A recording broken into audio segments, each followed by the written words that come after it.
Chapter 1: Sand, Stone, and Whispers. The desert had a way of swallowing time. Jean Delafoy sat cross-legged in the shade of a crumbling wall, her sun hat tipped low as she brushed the last stubborn layer of grit from a clay shard.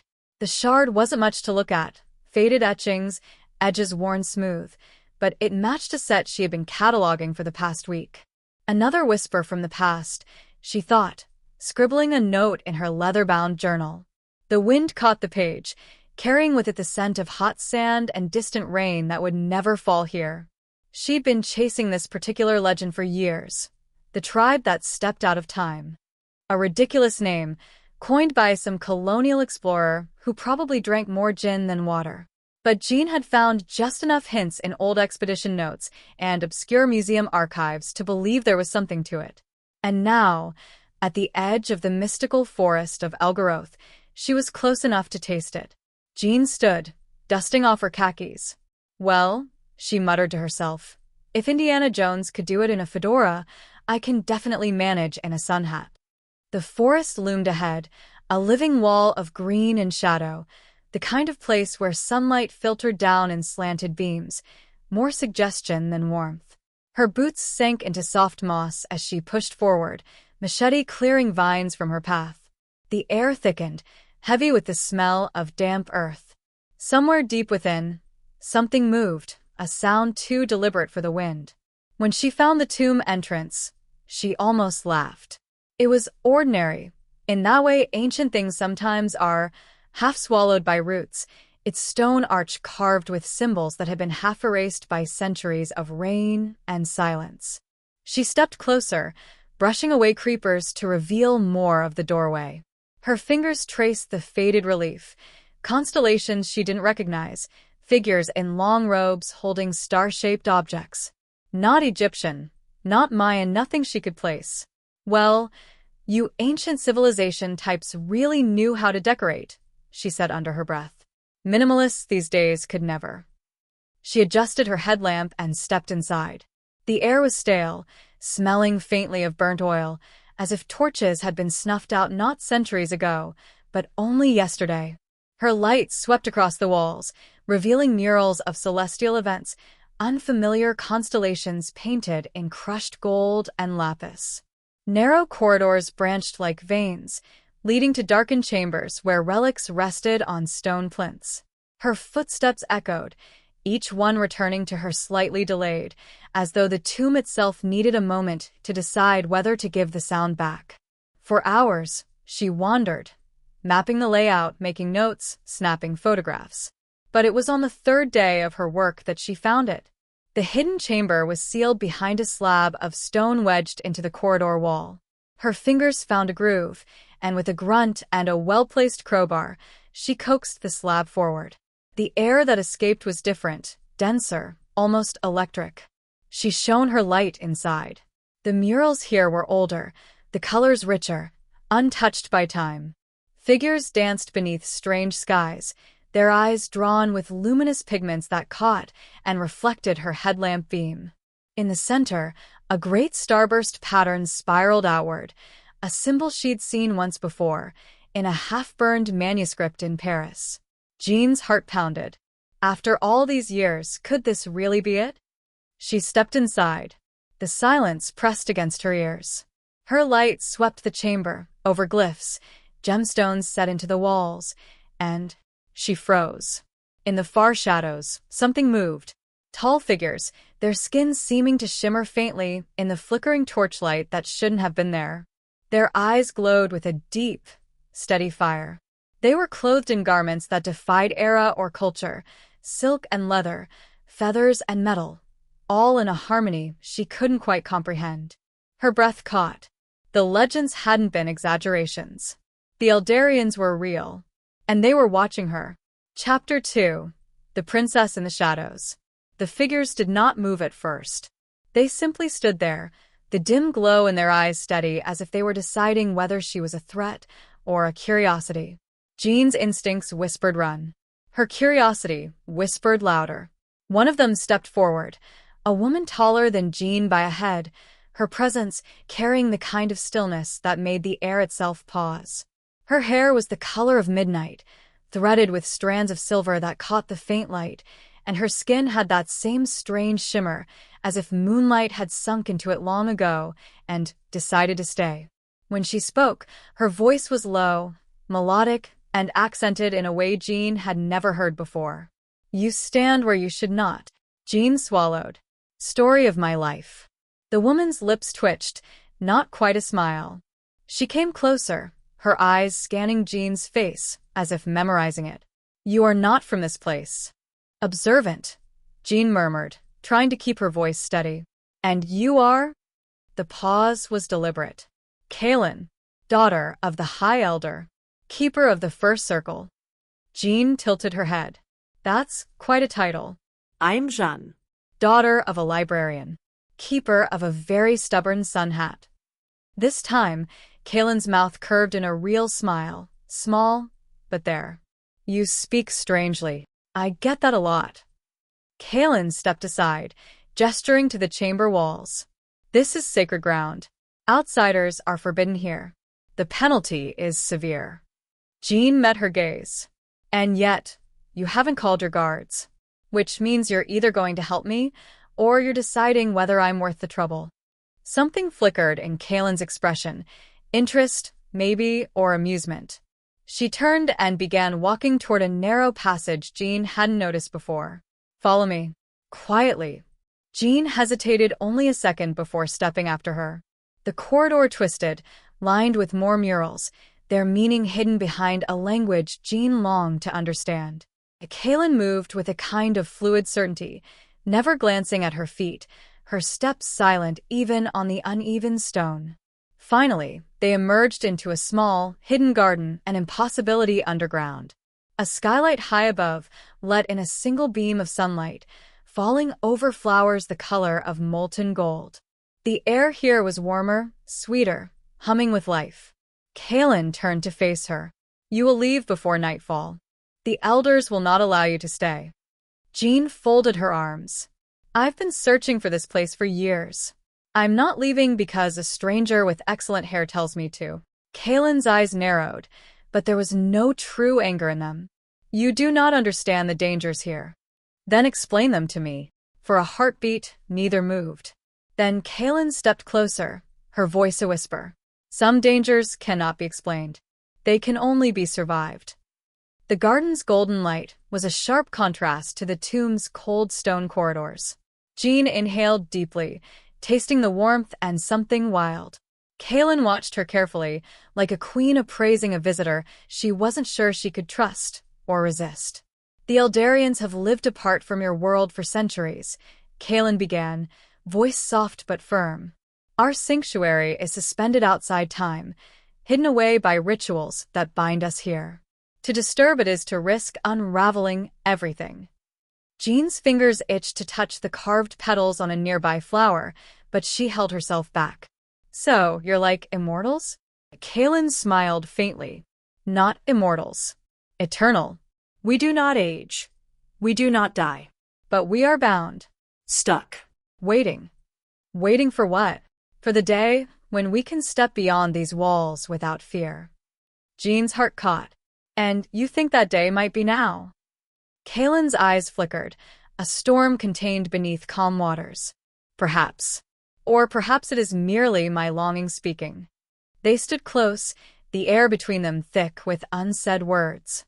Jean's curiosity was a wildfire, Kaelin's caution, a delicate glass waiting to shatter. A distant murmur pulled Kaelin's attention. She glanced toward the passage leading back to the tomb's heart. "You must see this." Jean followed as Kaelin led her silently through twisting corridors until they reached a vast chamber. Torches lined the walls, their flames flickering against high vaulted ceilings painted with stars. In the center, Eldarians gathered, their movements fluid, ritualistic. They danced beneath constellations etched in gold leaf, chanting in a language Jean could not understand, but felt deep in her bones. Kaelin's hand found Jean's, squeezing gently. "This is the ceremony of the turning stars. It is when we honor the cycles that hold us." Jean's eyes shone with awe. "It's beautiful." Kaelin nodded, voice low. "And dangerous for you to witness." A young Eldarian caught Jean's gaze and gave a subtle nod, an unspoken welcome or warning. Jean couldn't tell. As the chanting rose, Jean's mind swirled. Caught between worlds, between history and living myth. And in that moment, as the stars seemed to dance just for them, Jean knew the line between explorer and participant was already blurring. The chamber emptied slowly, the echoes of chanting lingering like ghosts in the vaulted space. Jean and Kaelin slipped away, their footsteps muffled by the thick rugs that adorned the stone floor. In a quiet alcove, hidden from prying eyes and watchful guards, Kaelin turned to Jean, her expression vulnerable, an invitation a challenge. "You should not be here," she whispered, voice trembling just slightly. "If the elders discover our closeness." Jean's lips curved into a wry smile. "Then let's make sure they don't." Kaelin's eyes searched hers, a mixture of fear and something deeper, hope, maybe. "How did you find me?" Kaelin asked, fingers tracing the edge of Jean's worn journal. Jean shrugged, heart pounding.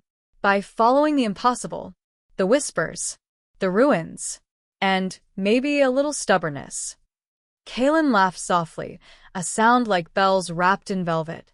"Stubbornness can be dangerous here." "Danger seems to follow me," Jean admitted. "But for you, I'd risk 1,000 curses." The air between them thickened, charged with electric tension. Jean reached out, brushing a stray lock of hair behind Kaelin's ear. "Why hide, Kaelin? Why retreat into shadows when the world outside is waiting?" Kaelin's breath hitched. "Because some worlds aren't ready for us.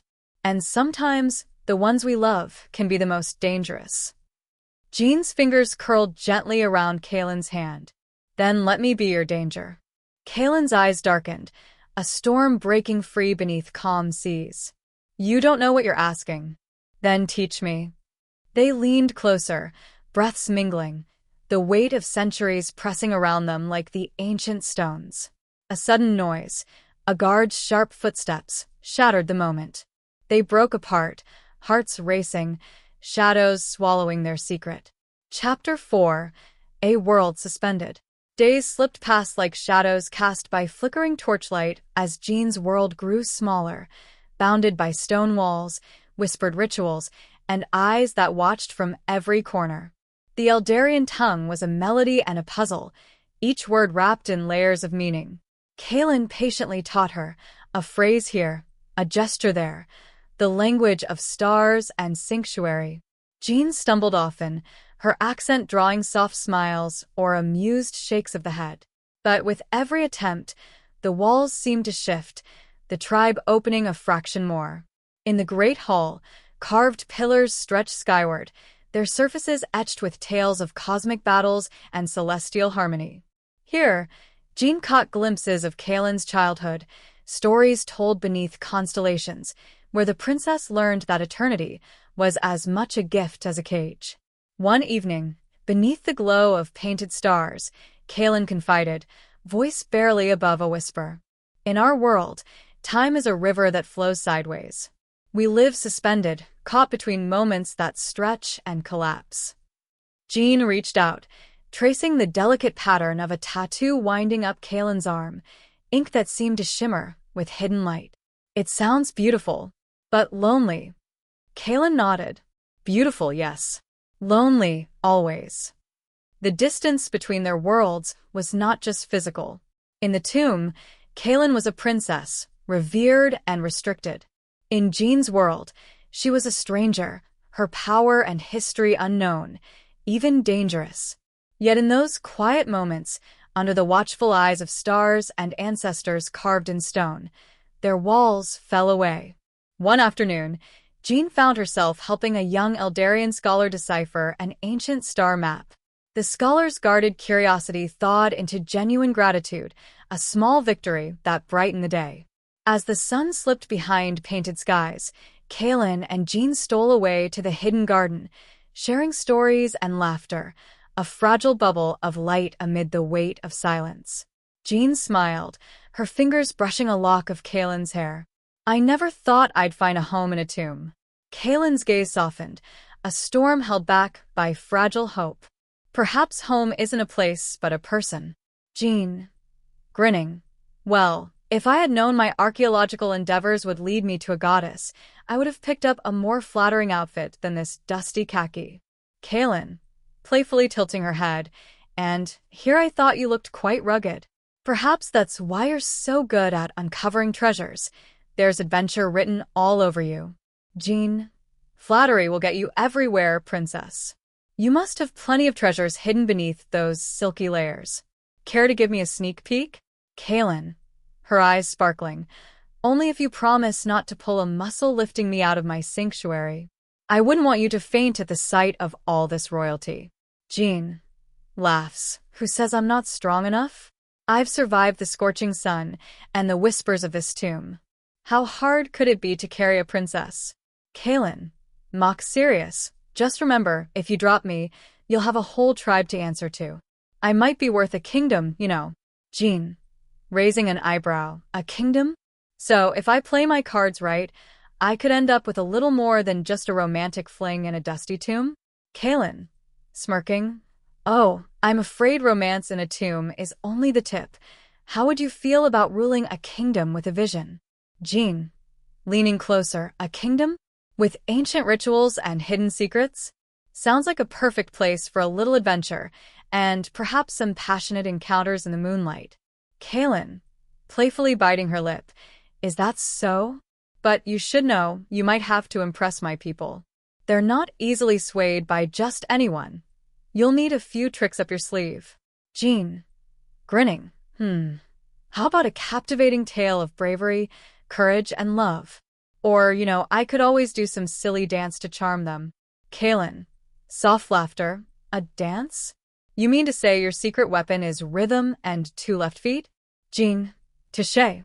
But I promise, if you teach me your tribal moves, I'll be the star of the show. Just imagine me, an archaeologist, making the dance floor my excavation site. Kaelin, I'm not opposed to that. Just know there's a fine line between charm and clumsiness. I would hate to have to intervene and save the failing archaeologist from embarrassment. Jean, leaning in closer. With you as my princess, there's no way I could fail, because every stumble would turn into a dazzling twirl, all thanks to you. Kaelin, blushing slightly. You do have a way with words, Jean. Just promise that when you twirl, you'll catch me, okay? Jean, always. Because if I'm going to be digging deep into your heart, I'd like to avoid any digging accidents along the way. Kaelin, playful grin. Then let's see how you fare through these chambers first. Who knows what other treasures we might find? Jean, winking. As long as you're by my side, I'm ready to uncover any treasure, even the most dangerous ones like your heart. Kaelin gazes deeply, then let the adventure begin. Who knows? We might craft a story worth telling through the ages. Weeks pass, filled with laughter and stolen moments under the moonlit chamber. Jean teases Kaelin about her formalities. Jean, so, do all princesses have this habit of looking devastatingly gorgeous in candlelight, or is it just you? Kaelin, softly trailing a finger along Jean's arm. Do all archaeologists have a talent for making ancient women swoon? Or have you simply perfected your technique? Jean, grinning. Oh, this is my first time unearthing a royal heart. Consider me an enthusiastic amateur. Kaelin, playfully. Then perhaps you require a proper guide, someone to show you how to handle what you've discovered. Jean, fake gasping. Are you implying I don't know how to appreciate priceless artifacts? Kaelin, whispering, lips nearly brushing Jean's ear. Oh, I think you appreciate them very well. I just wonder if you realize you're holding the rarest treasure of all. Jean shivers. Jean, muttering, notebook entry, may have discovered love before gold. Personal record. Kaelin, softly, sometimes I dream of what lies beyond these walls, beyond the sands and the stars. Jean, gently, what do you see in those dreams, Kaelin? Kaelin, glancing at her. A world of change, of life, of people like you. A world I can only imagine. Jean, reaching for her hand. I wish you could see it. truly see it. It's wonderful and chaotic and full of life. They share a lingering glance, the unspoken feelings swirling between them. Kaelin, whispering, "Tell me more about it, Jean. Tell me about your world, so I may dream of it with you." Despite the danger, Jean and Kaelin continued to see each other in secret, exchanging whispers and glances whenever they could. They knew that their love was a risk, not just to themselves, but to the entire tribe. Chapter 5: The Heart's Cartography. The night air shimmered with anticipation as the Eldarians gathered beneath the vast dome of the ceremony hall. Lanterns carved from crystalline stone cast prismatic light across faces, painted in intricate patterns, each symbol a story, each gesture a prayer. Jean stood at the edge of the crowd, heart pounding like a tribal drum, as Kaelin took her hand and pulled her toward the center. "You must learn," Kaelin whispered, voice low and steady, "or they will never truly accept you." Jean's fingers curled around Kaelin's, her smile a blend of nerves and excitement. "Teach me, princess. I'm ready to be your student and your partner in crime." The ceremony began with a slow, hypnotic chant, voices weaving through the air like silk ribbons. Eldarians moved in a ritual dance, steps precise but flowing, telling stories of stars born and civilizations lost. Kaelin showed Jean the movements, her hands guiding Jean's hesitant steps. At first, Jean stumbled, laughter spilling between them like warm honey. "Not so much like a wounded gazelle," Kaelin teased, eyes sparkling. Jean shot back, "Easy for you to say. You've been dancing since birth." Their shared laughter was a fragile rebellion against the watchful gazes around them. For a moment, Jean forgot the weight of centuries pressing down, forgot the dangers lurking in the shadows. Later, Jean found herself helping a young Eldarian scholar decipher an ancient star map, earning subtle nods of respect from the tribe. But the celebration carried its dangers. A stern elder's glance lingered too long on Jean and Kaelin's entwined hands. Whispers curled through the crowd like smoke, warnings wrapped in tradition. After the ceremony, beneath the vault of painted stars, Kaelin confessed her fears. "They see you as a threat. To our ways, to our sanctuary." Jean's jaw clenched, determination burning in her eyes. "Then let me be the spark that changes their minds."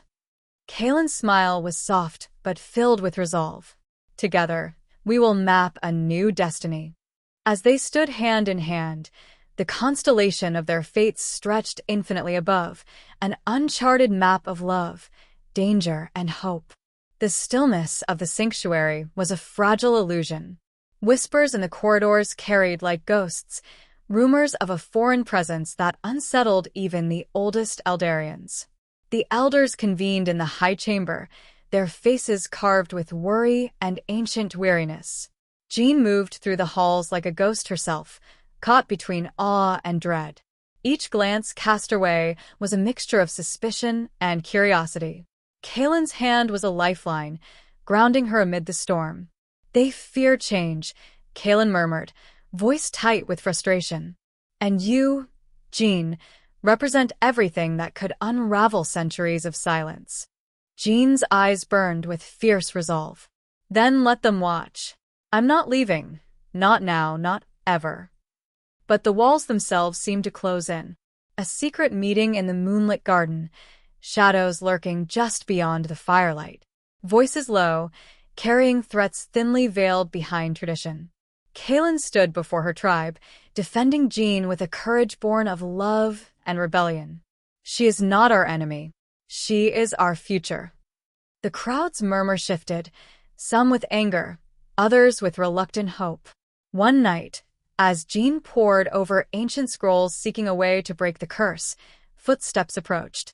A cloaked figure slipped into her chamber, a mysterious Eldarian who whispered warnings of a danger far greater than suspicion. "The tomb is waking," the figure said, voice like the rustle of dry leaves. "The boundaries weaken. What has been hidden will not stay buried much longer." Jean's pulse quickened. "What do you mean? What's coming?" The figure's eyes gleamed with ominous knowledge. "The past does not forget, and some secrets demand sacrifice." The moon hung low and heavy, casting silver knives across the sanctuary's stone walls. Tension thrummed through the air like a tightly wound cord waiting to snap. Jean's fingers trembled as she traced the ancient glyphs, searching for answers that seemed to slip like shadows between her grasp. Kaelin entered, eyes alight with fierce determination, a fire that both comforted and frightened Jean. "They plan to sever the bond," Kaelin whispered, her voice a vow and a warning.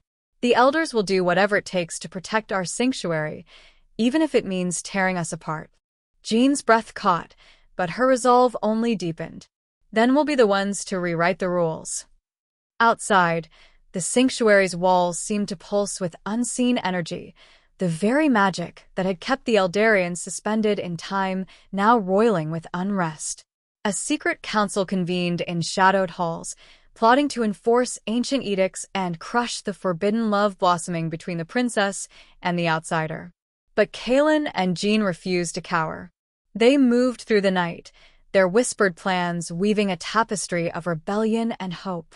In a hidden chamber lit by moonlight, they shared their first true kiss, a spark that ignited all the tension, fear, and longing into a fierce blaze.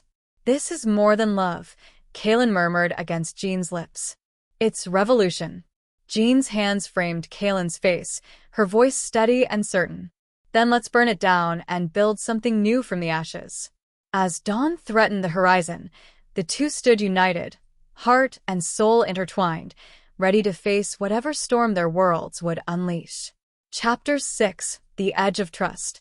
The sanctuary felt colder now, the shadows longer, as the elders' suspicions seeped into every corner. Whispers curled like smoke, wrapping around Jean and Kaelin, threatening to choke the fragile flame of their rebellion. Jean paced the dim chamber, her mind a whirlwind of doubts and fears. How much could she trust those who smiled yet plotted in silence? Kaelin entered, her gaze steady but heavy. "There are things you don't know, secrets buried deeper than these stones." Jean stopped, meeting her eyes. "Then tell me, no more shadows." Kaelin hesitated, then nodded. "There is a faction within the Eldarians, ones who believe the only way to protect our sanctuary is through sacrifice." Jean's breath caught. "Sacrifice? What kind?" "The kind that could tear us apart, physically and spiritually." A sudden knock shattered the moment. A messenger slipped inside, breathless, urgent. "The elders demand an audience. Tonight." Kaelin's jaw tightened. "It's a trap." Jean clenched her fists. "Then we'll be ready." "Jean, I don't know. But whatever happens, I promise we'll find a way to be together." It was Kaelin who finally stumbled upon an ancient scroll hidden away in a secret compartment. The scroll revealed the location of a hidden passage, one that would lead them out of the tomb and back into the world they had left behind. "Jean, this is it, Kaelin. This cryptic passage. It speaks of a timeless curse and a release through shared seeking. Your eternal sanctuary, it's become a prison. A beautiful one, but a prison nonetheless." Kaelin, tracing a symbol with her finger. "I've felt it deep down. This suspended existence, it's not truly living. Not with you. But to break it, to face the unknown. Jean, we'll face it together. These symbols, these rituals, they hold the key to your freedom and, to us, to bringing your history into my present." Kaelin, each attempt at deciphering them, it amplifies this longing. The best of your world calls, and yet, the safest of mine still clings. Jean, it's a clash, I know. But love, can love be enough to defy these boundaries? To bridge realities? Kaelin, it must be. For us. Navigating the labyrinth, Kaelin smirks as Jean struggles with an ancient lever. Jean, grunting, you'd think a civilization with infinite time would invest in better door mechanisms. Kaelin, chuckling, or perhaps you lack the delicate touch required. Jean, mocking offense, excuse me, I've got a very delicate touch. Pauses, realizing, that sounded better in my head. Kaelin, laughing. Oh, I don't know. I found it quite intriguing. Jean blushes. Together, they steeled themselves, standing at the precipice where trust could either save them or shatter their world forever. Then a commotion, and they were caught. The air was thick with anticipation and betrayal as Jean and Kaelin entered the Elder's chamber. The grand hall, once a sanctuary of history and harmony, now felt like a cage closing in. Elders stood stern and unmoving, eyes sharp as daggers. Whispers rippled through the assembled crowd, some condemning, others quietly watching. Kaelin's hand tightened around Jean's, a silent promise amidst the storm. The High Elder stepped forward, voice cold and resolute. "You, outsider, have disturbed our sacred peace. Your presence threatens the balance of our sanctuary." Jean's gaze didn't waver. "I seek only understanding, and perhaps a way for us all to live free." Laughter echoed, bitter and sharp. "Freedom is a luxury long lost to the Eldarians. You do not belong here." A tense silence fell before Kaelin spoke, voice fierce. "My heart chooses to believe otherwise, and I will stand with the one I love." The chamber erupted, voices shouting, accusations flung like spears. Amid the chaos, Jean and Kaelin shared a fierce look, defiance blazing in their eyes. But as the night deepened, so did the danger. The elders moved swiftly, binding Jean with enchanted chains, designed to suppress her very will. Kaelin's cry shattered the tension. "Release her, or release me as well." The elders' answer was a cold decree: exile for Jean and punishment for Kaelin if she dared defy. Chapter 7: Exile and Rebellion. The cold wind bit through Jean's coat as she stood beyond the sanctuary's stone walls, the first light of dawn painting the sky in bruised purples and fiery oranges. Exile was no gentle departure. It was a severing, a tearing away from all she had come to hold dear. Behind her, the silhouette of Kaelin stood framed by the grand archway, eyes blazing with a storm of love and fury. Their hands reached for each other, but the chasm between worlds yawned wide and cruel. Jean's breath hitched. "I won't forget you." Kaelin's voice was a vow. "And I won't forget us." The world outside was vast and unfamiliar, wild forests stretching endlessly, the hum of life Jean had only glimpsed in books now alive beneath her feet. But exile forged steel in her soul. Alone, she would gather strength. She would learn the ancient secrets, master the power that bound the Eldarians, and return. Deep within the sanctuary, Kaelin faced her own battles. The elders' grip tightened, but whispers of rebellion stirred among the younger tribe members, those who saw hope in Jean's courage and Kaelin's defiance. By night, Kaelin met with these allies in hidden chambers and shadowed groves, plotting to shatter the chains of tradition and reclaim their freedom. The night was alive with whispered plans and flickering torchlight. Beneath the sanctuary's ancient stones, Kaelin moved like a shadow, silent, purposeful, a beacon for the restless hearts gathered around her. The rebellion had taken root, fueled by the fire of love and the hunger for freedom. Far beyond the sanctuary, Jean honed her skills in the wilds, learning the language of the stars, unlocking secrets whispered by the wind and the ancient earth.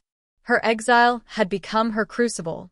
Each day brought new strength, each night new dreams of Kaelin's gaze, steady and fierce as ever. Word traveled swiftly through secret channels, and soon the threads of rebellion stretched wide, binding those who dared dream of a future beyond chains and silence. Kaelin's voice carried through hidden halls. "We will no longer be shadows in the dark. We will rise together." In a clandestine gathering beneath the canopy of painted stars, they forged a pact, one of courage, defiance, and unbreakable bonds. The sanctuary hummed with restless energy, ancient stones vibrating beneath the weight of impending change.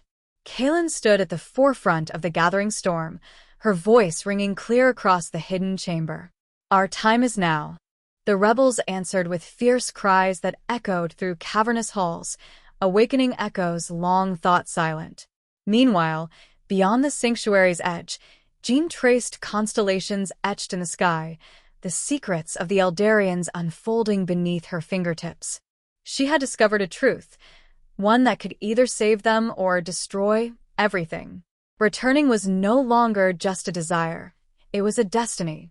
As the tide of rebellion surged, the walls between worlds grew thin. Whispers of ancient powers stirred in the shadows, and the price of freedom loomed ever closer. Kaelin's eyes met Jean's across the divide, a silent promise burning brighter than any star. Together, they would face the coming storm. Chapter 8: The Reckoning. Thunder rolled over the sanctuary as storm clouds gathered, mirroring the turmoil within. The rebels, led by Kaelin, stood resolute against the Elder's wrath, voices rising in defiant chorus. Jean, returning through the swirling veil between worlds, carried with her the knowledge and power of exile, a force that would tip the scales. The confrontation was inevitable. In the Grand Hall, where ancient glyphs pulsed with ancestral power, Kaelin and Jean faced the Elders, the weight of centuries pressing down like the storm outside. Words became weapons. Old laws clashed with new wills. Standing hand in hand in the heart of the sanctuary, the two women recite the incantation together.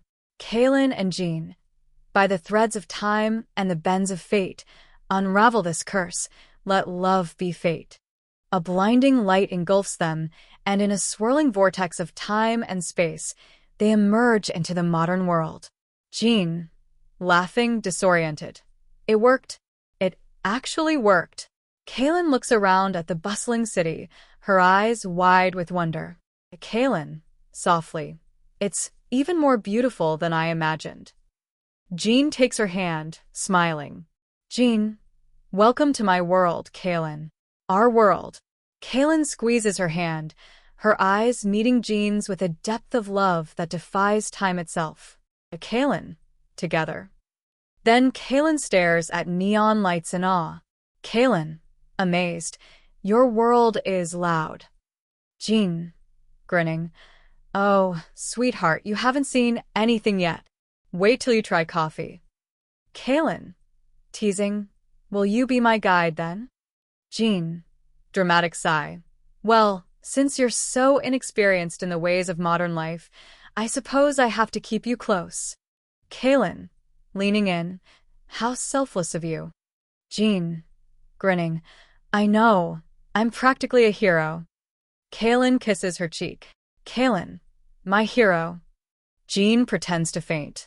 Jean, fanning herself, warn me next time, I need to document this for science. And through it all, their hands found each other, a lifeline, a rebellion, a promise. With the final incantation, the ancient curse that had bound Kaelin and her people had unraveled, threads of time weaving a new destiny.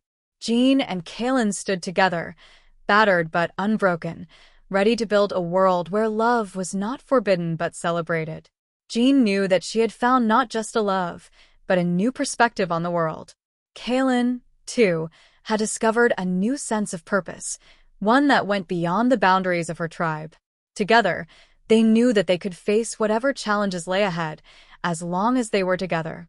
The discovery of the tomb and the lost tribe of Eldarath had been Jean's most significant find, but it was the love she had found with Kaelin that would be her most enduring legacy. As they walked hand in hand into a future filled with uncertainty, Jean knew that she had found a love that would last a lifetime. Epilogue. Whispers beyond the stone. The sun rose gentle and golden over a world forever changed. Where once lay silence and shadow, now bloomed life, vivid, untamed, and free.